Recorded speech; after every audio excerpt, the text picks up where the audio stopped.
Bismillahirrahmanirrahim. Assalamualaikum warahmatullahi wabarakatuh.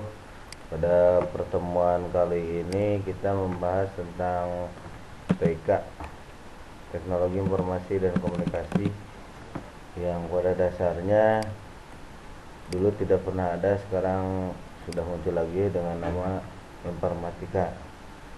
Nah, teknologi informasi dan komunikasi pada pertemuan kali ini kita membahas tentang mengenal komputer lebih dekat. Nah, standar kompetensinya yaitu mengidentifikasi elemen-elemen siklus dari pemrosesan informasi. Ini mengidentifikasi perangkat keras yang digunakan beserta fungsi. Kemudian diharapkan siswa mampu mengenal siklus pemrosesan dan mampu menyebutkan nama-nama perangkat keras yang dari komputer beserta fungsinya.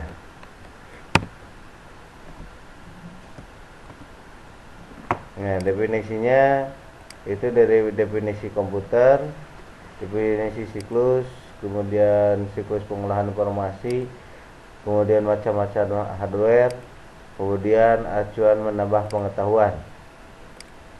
Nah, komputer adalah suatu alat ya elektronik yang mampu melakukan beberapa tugas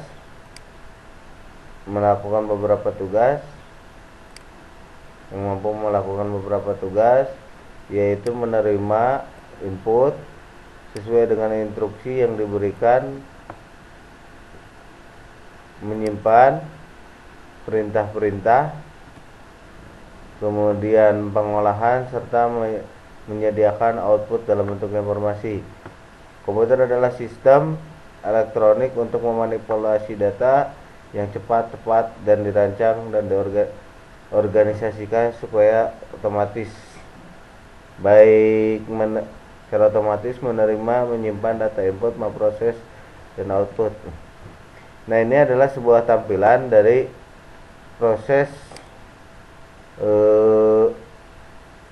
nah, ini adalah input, ini output, kemudian ini pemrosesan, dan ini adalah storage atau penyimpanan.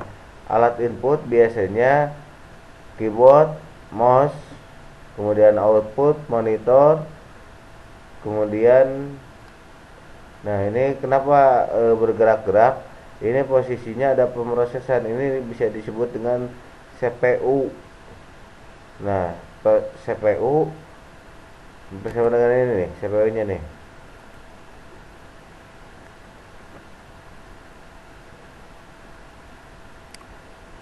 Ini CPU.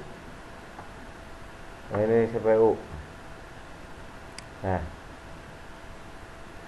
ini CPU.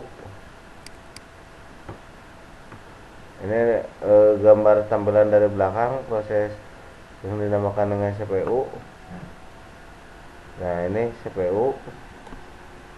Nah, di sini yang dimaksud dengan alat input, alat output. Nah, ini input keyboard, kemudian ini USB, ini untuk printer, ini untuk speaker dan lain sebagainya. Lanjut pada materi selanjutnya. Nah, ini yang tampilan ini yang disebut dengan komputer. Komputer terdiri dari CPU, monitor, keyboard, dan mouse. Ulangi, ini namanya CPU, ini monitor, ini keyboard, ini CPU, ini monitor, ini keyboard, ini mouse. Nah, ini yang dimaksud dengan komputer. Komputer terdiri dari CPU, monitor, keyboard, dan mouse. Kemudian selanjutnya definisi sudah, siklus, hardware, kemudian keyboard. Nah, ini tampilan dari keyboard. Keyboard adalah media input utama dari sebuah komputer Nah, media komputer terdiri dari alfabet bersama dengan ini prosesnya. Nah, ini keyboard.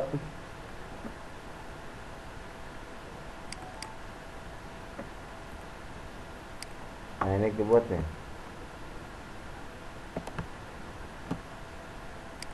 Nah, ini keyboard. Salah. Ini keyboard dan mouse. Ini sama. Ini keyboard, ini mouse. Nah, media input dari sebuah komputer, datanya atau perintahnya digunakan untuk merekam. Kemudian ada yang namanya mouse. Nah, ininya mouse, ada klik kiri, klik kanan, kemudian ada yang tengah. Nah, mouse itu ada terdiri dari 3. Ada yang nah, ini mouse klik kiri, klik kanan. Ini kiri, ini kanan, ini scroll. Ini USB. Nah, beda lagi. USB itu posisinya di sini. Nah, ini posisinya di sini. Ini untuk USB. Kemudian lanjut scanner. Ini scanner yaitu media input image. Prinsip kerjanya scanner hampir sama dengan mesin fotokopi, dibedakan dari resolusi yang didapatkan. Kalau scanner itu disimpan terlebih dahulu kemudian di print out. Kalau fotokopi tidak menyimpan tapi langsung mengeluarkan. Kemudian ini ada tampilan monitor. Ini monitor tabung. Zaman dulu, kalau yang sekarang itu hampir sama dengan TV, LED, LCD. Ini printer, alat mencetak. Kemudian ini motherboard, dalaman dari Microsoft dari CPU. Kemudian ada yang namanya prosesor. Nah, ini prosesor. Nah, ini Intel Pentium 4 berarti Pentium. Kalau sekarang sudah dual core, core duo, core to duo. Kemudian ada memori. Nah, ini memori. Kemudian memori tempat penyimpanan sementara baik program maupun data. Kemudian ada PGA. Ini untuk menghasilkan resolusi, menghubungkan antara CPU dengan monitor. Semakin besar kemampuan PGA, semakin bagus tampilannya. Kemudian ada sound card, yaitu untuk menghubungkan perangkat audio ke komputer, input, mikrofon. Kemudian ada hard disk. Nah, ini hard disk atau disebut juga dengan storage. Kemudian ada yang namanya floppy disk. Ini disket. Ini media penyimpanan bersifat mobile. Kalau yang sekarang sudah tidak ada lagi yang namanya flash disk, yang namanya floppy disk. Sekarang sudah diganti dengan CD atau dengan flash disk. Dan ini yang terakhir power supply, ini untuk listrik. Jadi CPU akan nyala ketika ada ininya. CPU, sumber daya utama dari sebuah komputer, mengalirkan listrik ke seluruh komponen komputer. Terima kasih. Sekian. Assalamualaikum warahmatullahi wabarakatuh.